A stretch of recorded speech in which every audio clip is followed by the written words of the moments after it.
Did it Perfect. actually work? That's incredible. All right. Well, Penny told me I have to keep this between 45 minutes and an hour, so I hope everybody's ready. Oh, wow. That's amazing how many people can drop off so quickly. So Wendy and I were very excited to be able to walk the Salkantay Pass, which is it's kind of like the Inca Trail, but a little bit longer and much more brutal. And so we thought if we're going to do it, we might as well do it the right way.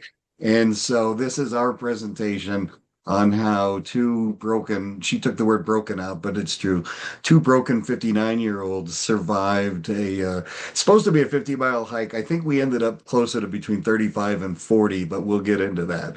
And so it was a lot of fun. Peru, if you've never had the chance, it's amazing. We highly recommend it. And so I'll go the first couple of slides and then hand it over to Wendy. But I want to point out that picture on the right is me bending over after day one to get into our little, they're not tents, but our little camps for the night. And yes, you had to bend over completely to try to fit your way in, which was good for me because my back was hurting so much anyway, I couldn't stand up straight after day one.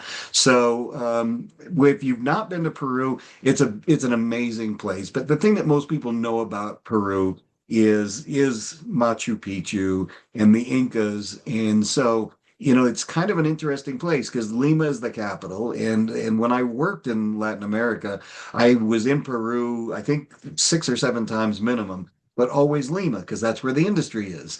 Unfortunately, it's not where the fun is, right? All the fun stuff is out east in the Andes. And so that's where most people go nowadays to learn about Peru. And so when you think about Peru, most people will think about Cusco, think about Machu Picchu, and all of those, the famous Inca Trail and things like that. And so for us, for me especially, Wendy had been there before. This is my first time, not in Peru, but in that part of the Andes. And so we got to see, and if everybody can say it along with me, Ollantaytambo, and do that 10 times fast. That's one of the most famous archaeological sites. We got to see the Mara salt mines. We got to see the Sacred Valley. We got to see, I'm sure a lot of you people have seen on different shows, the farming terraces. And Peru's really, the Incas were well known for building farming terraces up the mountains. And some of these mountains are so steep, it's amazing they could even walk up them. And yet they still were able to build these amazing terraces. And so the what's cool about those farming terraces is they actually, in this case, built down and dug. And what they wanted to see was, could they, in the same season, grow different crops? Because, of course, the deeper they dug, the warmer it was. And so they could actually, in the same season, grow warmer crops down in the bottom levels and colder crops up in the upper levels. And it's fascinating to see what they were able to do thousands of years ago without any of the technology that we had. And so when we got invited to go on this trip, I jumped at it. I knew it was going to be painful, but it was definitely something I'd always wanted to do. And so we started with a couple of days in Cusco, and they tell you probably want to give yourself at least a couple of days to acclimate to the elevation. So we live in Salt Lake City. For those of you guys who don't know us, we're used to a higher elevation than certainly where most of you guys are in Ohio. But there's a difference between 4,000 feet and 11,000 feet. And so it was kind of fun when we get to the hotel. The hotel hosts were immediately like, okay, what you guys need to do is start chewing these coca leaves, drinking that coca tea, and just do that every chance you get. And we kind of thought, well, that's a little bit strange until we tried our first hike. And then it's amazing when you start trying to do a little bit of exercise. One of our friend Tanya from Canada is the one that invited us, and her cousin was there with her, and he is a runner. He's a marathoner. He's in amazing shape, and even he was telling us his first 2 days he was completely out of breath. And so we were excited to get to know Cusco a little bit better. And if you haven't heard about it, the Incas most people know about, even if you watched the Disney movie years ago of Cusco, but they are now called the Quechua people. Same Indians. They have their own language, and it's a variation of what the Incas. What do we do? Of what the Incas used to speak, and it's a clicking language. So our guide taught me how to say Salkante in Quechua, and I don't think I can do it, but it comes out something like Salkantay, but obviously better when they do it.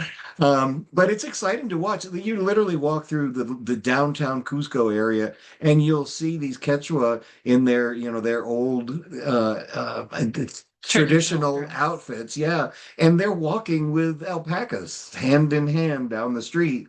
And they're still, to this day, hand making things with alpaca wool and with wood and all sorts of amazing things. It's just exciting to see. And the Quechua people, because the Incas lived in so many other, basically throughout the Andes, they're still able to be found in places like Bolivia, Ecuador, Colombia, Argentina, and Chile, all in the Andes Mountains. It's amazing to see as we're struggling to get up these 4 and 5 mile inclines. These guys are running them, and some of these guides would run up to be at the front of our group and then run back to be at the back of the group and then back up, and they kept doing it all day long. So that was Guide Julio Julio, yeah. and the Inca Trail Over, 1100 yeah, I times. think it was almost He had 1,200 hiked times. the Inca Trail. So that was really impressive to So me. yeah, so day one was my biggest fear was okay, now we're doing the serious hiking. And I've always had asthma, so I didn't know how it was going to work, honestly, because if you're already low on oxygen and then you get up to 17 or 18,000 feet, I wasn't quite sure. And so we knew, and we told everybody in our group of 12 people ahead of time, we'll make it. Just be patient because we're going to be slower than everybody else, but we'll get there. And so that was when we started off. So you begin at a place called Molepata, and you hike for about 2 or 3 miles straight up, and then it kind of evens out of it, and you get to Soraypampa, which is where you saw that kind of dome-shaped thing that we kind of crawled into for the first night. And so that only took about 3, 4 hours. Then we had a nice lunch, and then after that, you actually hike up another, I think, three It was miles. 4 miles Yeah, to two, go three, to the 4 miles top. to get to the glacier. Yeah. And so the pictures you see in the bottom right, that is our entire group standing in front of a glacier lake. So right behind the lake is an actual glacier. We're probably no more than 200 feet from it. And it's just amazing. You start out where it's probably in the 70s and you end up at the top of this thing in the same day, and it's 40, 50 degrees. So I'll let Wendy take it from here for the next couple of slides. Well, so as we were learning more about the intensity and the acclimation with the higher altitude, we were offered the opportunity to take a horse up some of the steep climbs. And our positioning in the very beginning was, we don't need no horse. We're going to be fine. We'll just be slower than everybody, but we'll get there. And so by the time we got to the first camp and realized there was still another 6 miles, we were like, where's that horse? Can we get the horse now? And so we did get to take a horse on a couple different ascents, which I think it was like 2 to 4 miles each time. It wasn't like it was the whole trek, but it was shocking because you literally see the people doing one step pause, one step pause, as they get used to the altitude. Yeah, because you're so short of breath. And so as we humbled ourselves into that, our guide made us painfully aware that in addition to having to hike all these miles, we actually had a time agenda. And that was something we hadn't bargained on or counted on. We felt like, well, as long as we can maintain, and even if we're like an hour behind everybody, as long as we get there, then it's great. And so the second night, that's when they informed us that they would wait and make everybody wait for us to eat, which we didn't want to have happen. And then on the second day was by far the longest day. That was a 4.5 miles straight up ascent to Salkantay, which is at about 17,400 feet. And once you're there, you're surrounded by more glaciers. And then it's an 11-mile descent, and you're just going straight down for 11 miles straight. So 16 miles on the total day. And he told us basically, you are not going to make it. You won't even make it to the camp if you don't take the horses on the ascent.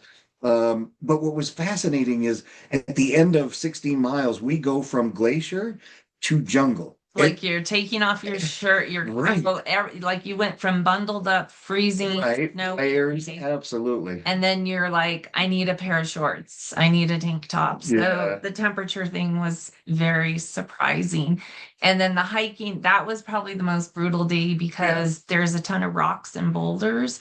And every trail. So everybody was lamenting just how their ankles felt rolled and the bottoms of our feet. I still have a bruised toenail right. from the beat up from the rocks. I don't know if I'll And you're going down, right? So you're Mhm. descending 11 miles straight, and so your toes are getting pushed to the front of your shoes. I don't care what kind of shoes you're wearing. Yeah. You're still dealing with that for 11 miles straight. So we stopped after about 6 miles, and it was funny because our second guide, our assistant guide, he kind of points over there when we're at the top of the mountain. He goes, "See that red building? It's just right after that." I get to the red building, and I'm like, "I'm so close." And then he goes, "Yeah, just another mile or so." So anyway, it's the same thing that happened. We got to town. Thank goodness they had a van for us because we didn't even get into the town until after dark. Everybody else was already there during daylight. And they had said once you get into town, it's just a short walk on a straight road. No, it was a No. mile and a half uphill And it was just like to get to the switch cabin. back. And then I don't know if you can see it, but in the upper right hand corner, Wendy and I are standing at the bottom of that second camp called Colpopampa, sorry.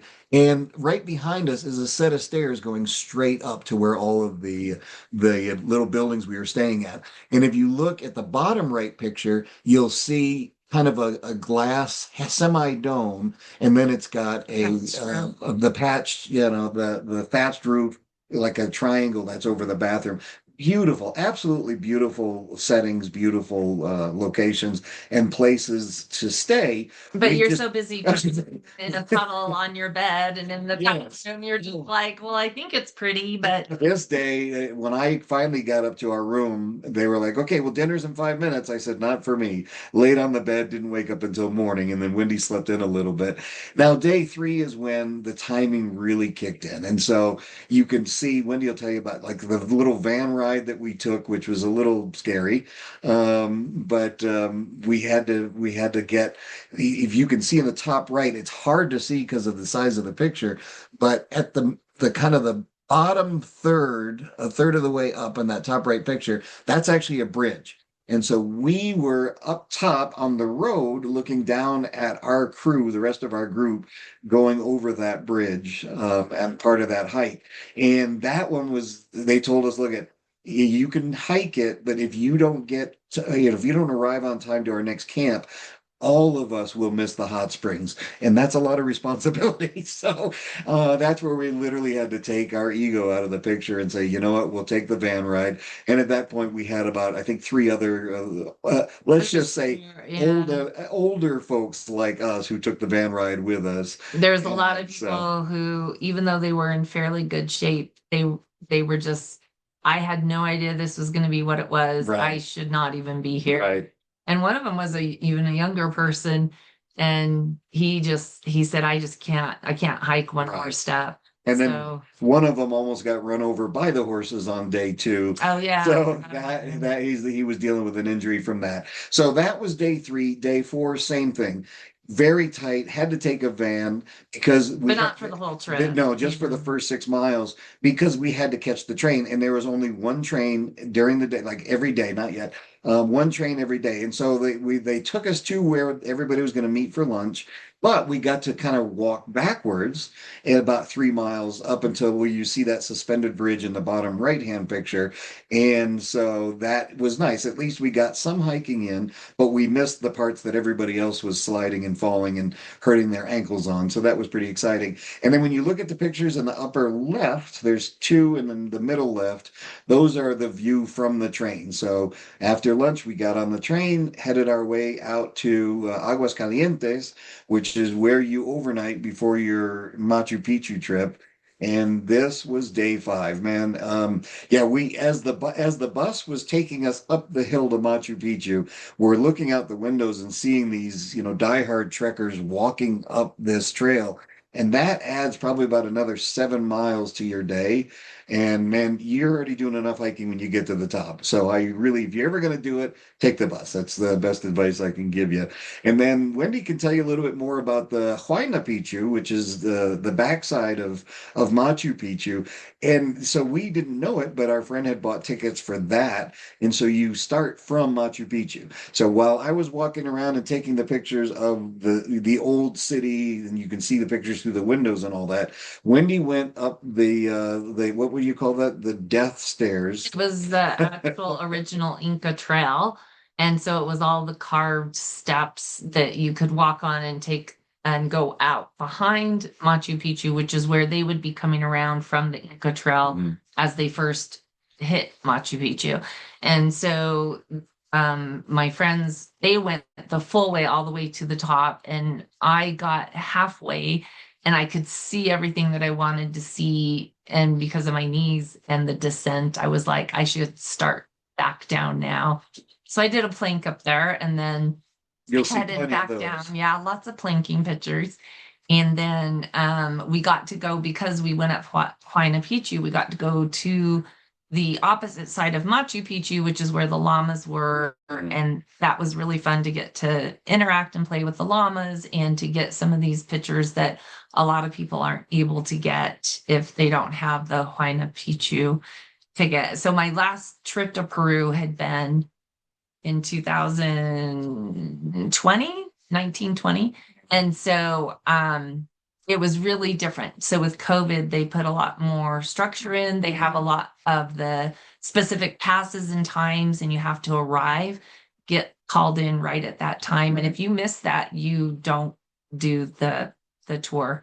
And so it was so different because the time I had been there before, I could scramble Just like all over wide the open, place and yeah. it was wide open.